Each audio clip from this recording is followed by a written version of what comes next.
먼저 술상을 치운 뒤 방바닥에 이불을 깔았습니다. 마님, 이걸로 무엇을 하시려는 겁니까? 억새가 물었지만 홍 씨는 대답하지 않고 그저 누우라고만 했습니다. 자, 이제 한번 묶어볼까? 장난기가 많은 홍 씨가 먼저 억새 위에 주저앉아 발부터 묶기 시작했습니다. 갑자기 가슴을 억누르자 건강한 억새도 숨이 막혀왔습니다. 나도 좀 해봐야겠네. 줄을 이리 줘보게. 구경만 할 수 없었던 김 씨도 억새의 가슴 위에 올라와 손목을 묶었습니다. 야단매화를 찾아주셔서 진심으로 감사합니다. 구독과 좋아요, 알림 설정 꼭 부탁드립니다. 지금부터 재미있고 흥미로운 야담 이야기 시작하겠습니다.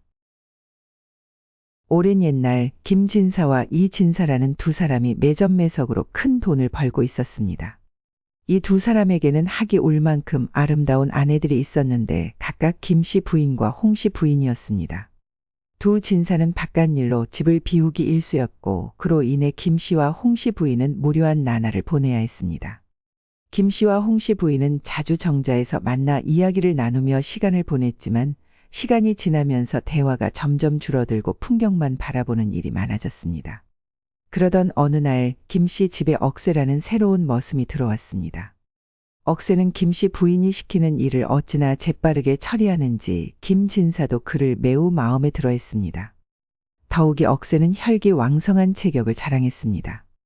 억새는 땔감을 마련하기 위해 나무를 챙기고 그 우람한 근육으로 도끼를 휘둘렀습니다. 이렇게 강한 체격을 가진 억새는 누구라도 놀랄 만한 인물이었습니다. 김씨는 억새와 눈이 마주친 순간 얼굴이 빨개지며 급히 방으로 들어갔습니다. 내가 제정신이 아닌가 봐. 무슨 생각을 하고 있는 거지? 오늘도 변함없이 정자에서 만난 김씨와 홍씨는 두 진사에 대한 이야기를 시작했습니다. 홍씨가 강가로 돌멩이를 던지며 말했습니다. 이제 이런 얘기도 지겹네. 그때 김씨가 억새 이야기를 꺼냈습니다. 이 얘기를 해도 될지 모르겠네. 무슨 얘긴가? 김씨는 잠시 머뭇거리다가 홍씨의 호기심 어린 표정을 보고 마음을 터놓기로 했습니다. 실은 새로 들어온 머슴, 억새가 있어. 이름이 참 독특하지. 억새라고 해. 홍씨가 물었다. 그래서 그 머슴이 왜? 홍씨가 묻자 김씨는 망설이며 말했습니다. 이런 말을 하면 내가 미친 사람처럼 보이겠지만 이상하게도 억새에게 자꾸 눈길이 가는 거 아니겠어.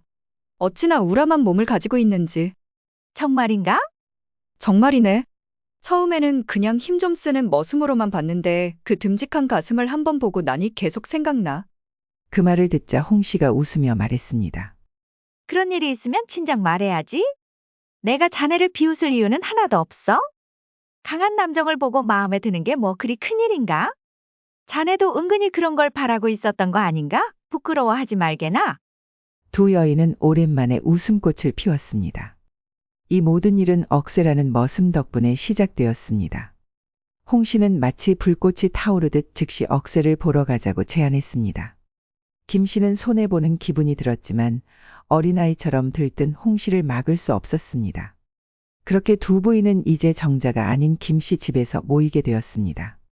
술이나 음식을 가져오는 일도 이제 여자 몸종이 아닌 억새에게 시켰습니다. 억새는 이유도 모른 채 듬직한 체격을 자랑하며 김씨 방을 오가고 있었습니다. 김씨와 홍씨는 억새가 들어오고 나갈 때마다 얼굴을 붉히며 웃음을 참을 수 없었습니다. 그러던 중 홍씨가 김씨에게 말했습니다. 우리 재밌는 놀이를 해보는 게 어때? 홍씨의 제안에 김씨는 귀가 솔깃해졌습니다. 바로 억새에게 각설이 타령을 시켜보자는 것이었습니다. 무엇이든 열심히 하는 억새는 홍씨의 요청에 망설임 없이 몸을 흔들며 각설이 타령을 시작했습니다.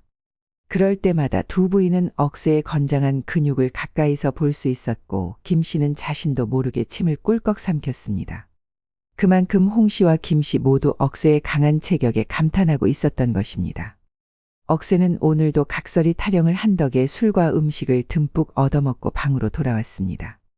그런데 느닷없이 억새의 부인이 크게 화를 내기 시작했습니다. 당신은 자존심도 없나요? 어디 할 일이 없어서 마님방에 들어가 각설이 타령이나 하고 있느냐고요?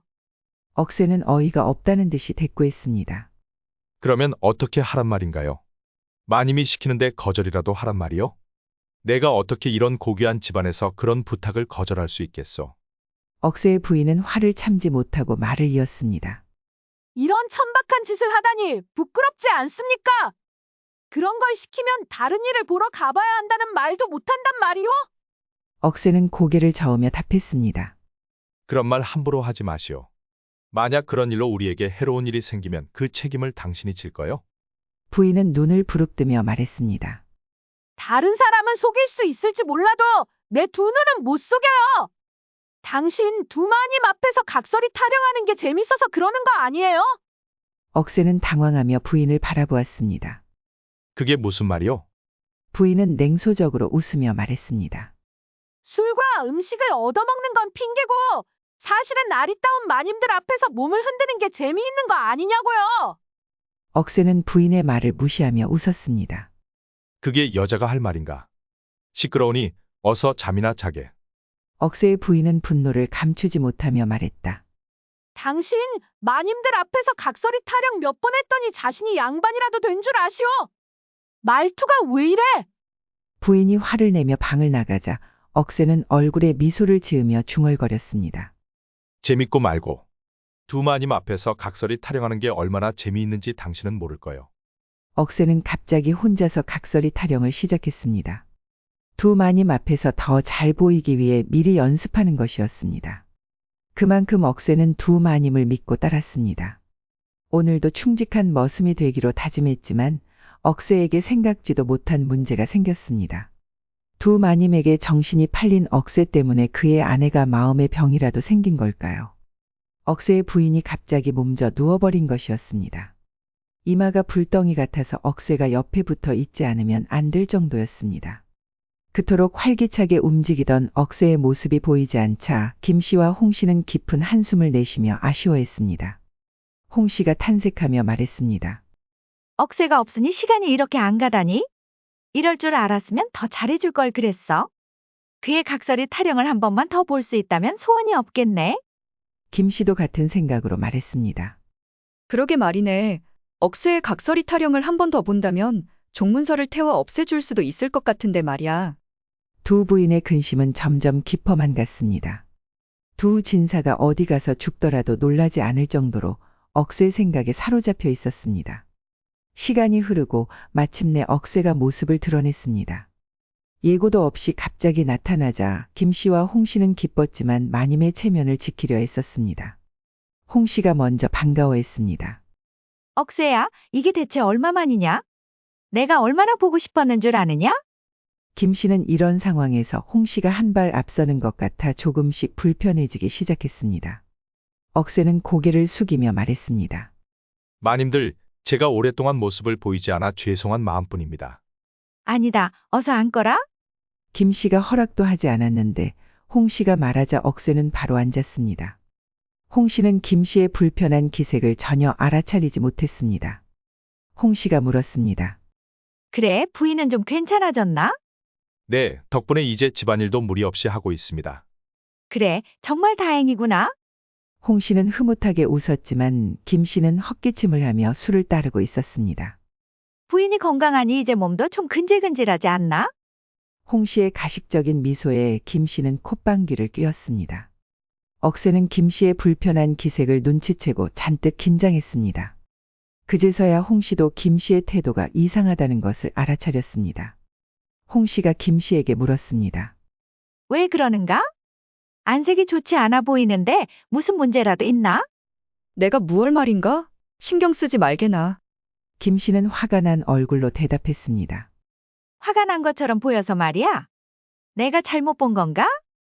홍 씨가 묻자 김 씨는 말을 돌렸습니다. 잘못 본 것이네. 내가 어쨌다고 자꾸 그런가? 그때 억새가 호탕하게 웃으며 두 팔을 벌려 덩실덩실 춤을 추기 시작했습니다. 아이고, 마님들 그동안 제가 얼마나 보고 싶으셨겠습니까? 김 씨가 퉁명스럽게 대답하자 홍 씨가 달아웃으며 상황을 정리하려 애썼습니다. 그래, 억새를 인정해야 하지 않겠나? 이제 보니 우리 둘이 억새를 두고 시기한 것이야? 내가 뭘 어쨌다고 그러는가? 말도 안 되는 소리 그만하게. 김 씨가 투덜거렸지만 억새가 다시 각설이 타령을 하자 김 씨의 기분도 조금씩 풀리기 시작했습니다. 그날 이후로도 억새는 김 씨와 홍 씨가 부를 때마다 찾아와 각설이 타령을 하며 술과 음식을 얻어먹었습니다. 어느 날 홍 씨가 찾아와 김 씨에게 말했습니다. 자네, 요새 억새가 갑자기 미워지기라도 하는 건가? 김 씨는 의아해하며 대답했습니다. 내가 억새를 미워할 리가 있나? 왜 그런가? 홍 씨는 의미심장한 미소를 지으며 말을 이었습니다. 자세한 이야기는 하지 않겠네. 그런데 나는 억새를 골탕 먹이고 싶은 마음이 드는데 자네는 어떤가? 무슨 말을 하는 건가? 억새를 이제 부르지 않겠다는 건가? 그런 게 아니야. 우리가 너무 억새를 오냐오냐 하니까 이제는 겁을 좀 줘보자는 거야? 홍 씨가 김 씨에게 자세하게 설명했습니다. 설명을 들은 김 씨는 씩 웃으며 고개를 끄덕였습니다. 그날도 어김없이 억새가 찾아왔습니다. 먼저 홍 씨가 각설이 타령을 마친 억새에게 술을 건네며 이렇게 말했습니다. 억새야, 우리에게 아주 좋은 방책이 있는데 들어보겠느냐? 어떤 방책을 말씀하시는 겁니까? 억새가 궁금해하며 물었다. 인생을 살다 보면 언제 오한이나 병에 걸릴지 모르는 법이지 않느냐? 맞습니다, 마님. 만약 자네가 갑자기 죽는다면 부인의 문제도 있지만 그에 들어가는 비용도 만만치 않지 않겠나? 그래서 우리가 장례 비용을 대기로 했네? 억새는 이게 자신을 위한 일인지 혼란스러워하며 고개를 갸웃했습니다. 김 씨도 입관에 필요한 물품들을 모두 부담하겠다고 옆에서 덧붙였습니다. 억새는 두 마님들이 장례 비용을 대주겠다는 말에 감격하여 납작 엎드려 절을 했습니다. 아이고, 역시 제가 마님들을 모셔온 건 참 잘한 일입니다. 정말 감사합니다. 홍 씨는 올 것이 왔다는 듯 웃으며 다른 종을 불렀습니다. 여봐라, 거기 아무도 없느냐? 여기 염에 필요한 것들을 좀 가져오너라? 염이라고 하셨습니까? 억새가 어리둥절한 표정을 지었습니다. 그래, 억새야. 조금만 기다리거라. 홍 씨는 김 씨를 향해 눈을 찡긋하며 웃었지만 억새는 두 사람의 의도를 전혀 알아차리지 못했습니다. 홍 씨는 매우 적극적이었습니다. 먼저 술상을 치운 뒤 방바닥에 이불을 깔았습니다. 마님, 이걸로 무엇을 하시려는 겁니까? 억새가 물었지만 홍 씨는 대답하지 않고 그저 누우라고만 했습니다. 억새는 그대로 누웠고 그제서야 그는 두 마님이 뭘 하려는지 눈치챘습니다. 억새는 웃으며 죽은 사람처럼 꼼짝도 하지 않았습니다. 자, 이제 한번 묶어볼까? 장난기가 많은 홍 씨가 먼저 억새 위에 주저앉아 발부터 묶기 시작했습니다. 갑자기 가슴을 억누르자 건강한 억새도 숨이 막혀왔습니다. 억새는 속으로 그만해달라고 소리치고 싶었지만 입 밖으로 말하지는 못했습니다. 나도 좀 해봐야겠네. 줄을 이리 줘보게. 구경만 할 수 없었던 김 씨도 억새의 가슴 위에 올라와 손목을 묶었습니다. 홍 씨는 재미가 있었는지 갑자기 억새 가슴 위에서 폴짝폴짝 뛰기까지 했습니다. 그때였습니다. 일어서서 옆으로 물러났던 김 씨가 갑자기 사색이 됐습니다. 억새가 죽은 사람처럼 보였던 겁니다. 당황한 김 씨가 홍 씨를 다급하게 불렀지만 상황 파악이 안 된 홍 씨는 여전히 억새의 가슴 위에서 내려오지 않고 있었습니다. 김 씨가 홍 씨를 잡아 끌자 그제서야 기겁한 홍 씨가 억새의 가슴 위에서 내려왔습니다. 홍 씨, 억새가 눈도 뜨지 않고 숨도 쉬지 않네. 자네가 가슴 위에서 너무 지나치게 뛴 거 아닌가? 김 씨의 본능적인 말이었지만 홍 씨에게는 책임을 전가하려는 것처럼 들렸습니다. 홍 씨가 격양된 목소리로 대답했습니다. 그게 무슨 말인가? 이게 나 혼자 재밌어서 한 일인가? 자네가 한 짓을 나에게 돌리려고 하지 말게. 자네도 장난을 칠 때는 그렇게 좋아하더니 이제 와서 나한테 뒤집어 씌우려는 건가? 어림없는 소리 말게나. 김 씨도 물러서지 않았습니다. 누가 뒤집어 씌운다는 건가? 자네가 방금 억새 가슴 위에서 뛰지 않았나? 어린애처럼 보였네. 뭐? 어린애라고? 그런 식으로 말할 텐가? 두 사람은 한동안 으르렁대다가 이내 억새의 상태를 걱정하며 김 씨가 말했습니다. 우리 둘이 지금 이럴 때가 아니네. 억새를 먼저 살피세. 김 씨는 서둘러 억새의 입에 물을 부어보았지만 억새는 여전히 눈을 뜨지 않았습니다. 그제야 김 씨는 겁에 질려 안절부절 못했지만 홍 씨는 의외로 차분해 보였습니다. 김 씨는 급기야 눈물을 흘리며 겨우 정신을 차리고 홍 씨에게 물었습니다. 자네 뭘 믿고 그리도 차분한가? 홍 씨는 냉정하게 대답했습니다. 종을 시켜서 저리 치우면 되는 거 아닌가? 김 씨는 믿을 수 없다는 표정으로 홍 씨를 바라보았습니다. 자네 정말 그런 짓을 하려는 건가? 아무리 부리는 머슴이라도 그것이 도리에 맞는 일인가? 못할 일도 아니지 않는가? 태연한 척 하던 홍 씨는 그제서야 자리에 주저앉아 눈물을 쏟기 시작했습니다. 마치 나라를 잃은 듯한 표정이었죠. 그런데 그때 기침 소리가 들렸습니다. 김 씨와 홍 씨는 놀라서 뒤로 넘어질 뻔했습니다. 그 소리는 억쇠에게서 난 것이었습니다. 억쇠도 어리둥절한 표정을 지으며 깨어났습니다. 기뻐해야 할 일이었지만 두 부인은 마님의 채통을 지키기 위해 감정을 억눌렀습니다. 먼저 김 씨가 차분하게 물었습니다. 이복의 억새 괜찮은가? 그러면 그렇지. 자네가 이렇게 쉽게 갈 리가 없지.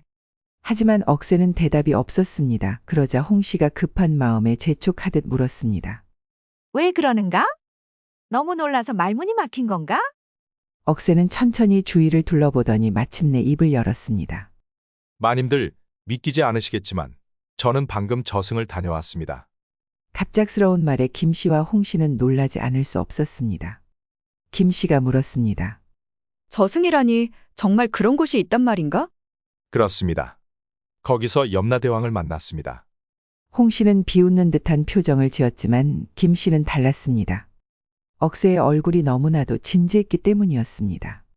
마님들 제 얘기를 들어보십시오. 억새의 목소리는 한층 더 진지해졌습니다. 그가 이렇게 확고한 태도를 보인 것은 처음이었습니다. 홍 씨조차도 억새의 말에 귀를 기울이기 시작했습니다. 저를 염라국으로 데려간 것은 판관이었습니다. 생사를 오가는 중에 그런 일을 하는 것이 판관이겠지요. 염라대왕께서는 판관에게 이 자를 어디서 데려온 것이냐고 묻자 판관이 두 마님을 얘기했습니다. 김 씨와 홍 씨는 놀라서 입을 다물지 못했습니다. 억새는 말을 이어갔습니다. 염라대왕께서 불같이 화를 내셨습니다. 어찌 이승 사람들이 생사를 결정할 수 있단 말인가. 감히 하늘의 뜻을 어기고 위험한 놀이를 하다니. 분명히 이렇게 말씀하셨습니다. 김 씨는 식은땀을 흘리기 시작했습니다. 홍 씨는 여전히 비웃는 듯한 표정을 지으려 했지만 하늘의 뜻이라는 말이 나오자 그녀도 겁에 질린 눈치였습니다. 염라대왕 말에 판관은 두 마님을 당장 잡아오겠다고 했습니다. 억새의 말에 김 씨와 홍 씨는 숨이 넘어갈 듯 놀랐습니다. 그러나 염라대왕께서 조금 더 지켜보자고 하셨습니다. 김 씨는 긴장된 표정으로 억새를 바라보며 물었습니다. 그러면 우리에게 기회가 있다는 말인가? 억새는 고개를 끄덕이며 대답했습니다. 그렇습니다. 다만 더 이상 하늘의 뜻을 어기는 일은 없도록 해야 합니다. 염라대왕께서 경고하셨습니다. 염라대왕님께 제가 마님들을 잘 알고 있고 생명을 가지고 장난칠 분들이 아니라고 설명드렸습니다. 억새의 말을 듣던 홍 씨는 다급하게 염라대왕에게 자신들의 입장을 제대로 설명했는지 재차 확인했습니다. 그렇습니다. 절대 생명을 가지고 노실 분들이 아니라고 말씀드렸습니다. 김 씨와 홍 씨는 그제야 안도하며 주저앉았습니다. 그러나 마님의 채통을 지키기 위해 침착한 태도를 유지하려 애썼습니다. 홍 씨가 김 씨에게 먼저 말을 꺼냈습니다. 정말 큰일 날 뻔했네. 안 그런가? 김 씨는 대답하지 않고 갑자기 뭔가 깨달은 듯 벌떡 일어섰습니다. 그녀는 냉큼 밖으로 나갔다가 얼마 되지 않아 돌아왔습니다. 자, 이거 밖에. 김 씨가 억새에게 건넨 것은 바로 한 장의 문서였습니다.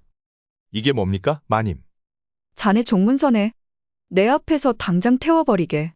그러자 홍 씨도 상황을 눈치챘는지 종을 불렀습니다. 그 종은 다급히 홍 씨의 집으로 갔다가 돌아왔습니다. 홍 씨의 종이 건넨 것은 또 다른 문서였습니다. 홍 씨는 그것을 받고 잠시 망설였지만 이내 억새에게 주면서 말했습니다. 이것은 1000냥짜리 어음일세. 자네가 부인하고 사는데 부족함이 없을 것이네. 아니, 마님들 이게 갑자기 무슨 일인 겁니까? 억새는 처음에는 거절하려 했지만 결국 종문서를 태우고 어음을 받았습니다. 김 씨와 홍 씨는 염라대왕 이야기를 듣고 겁이 나서 종문서를 태우고 억새에게 두둑한 돈까지 준 것이었습니다. 그렇게 시간이 흘러 억새는 양민이 되어 장사꾼으로 성공했고 부인과 함께 행복한 삶을 살았습니다. 어느 날 억새는 오랜만에 김 씨 부인의 집을 찾았습니다. 그는 과거를 떠올리며 호탕하게 웃으며 물었습니다. 김씨 부인을 불러주시오. 그러나 놀랍게도 그 집안의 종은 김 씨 부인이 누군지 모르는 눈치였습니다. 어느 날 동네 주막에서 흘려듣길 김씨 부인은 종문서를 태우고 돈까지 낭비한 덕에 큰 고초를 겪었다고 합니다. 김진사가 아무리 돈을 벌어도 김씨 부인이 절약할 줄 모르니 재물이 몰릴 일이 없었습니다. 홍씨 부인의 집은 더 빠르게 폐가 망신했다고 합니다. 시간은 참으로 무심하구나. 내가 너무 심한 장난을 쳤던 것인가? 그렇습니다. 사실 그때 억새는 염라국에 다녀온 것이 아니라 죽은 척 연기를 한 것일 뿐이었습니다. 믿었던 두 마님이 서로 책임을 떠넘기는 모습을 보고 분노한 억새가 벌인 장난이었죠. 그 결과 억새는 양민이 되었고 낭비만 일삼던 김씨와 홍씨 부인은 이제 아예 종적을 감추고 말았습니다.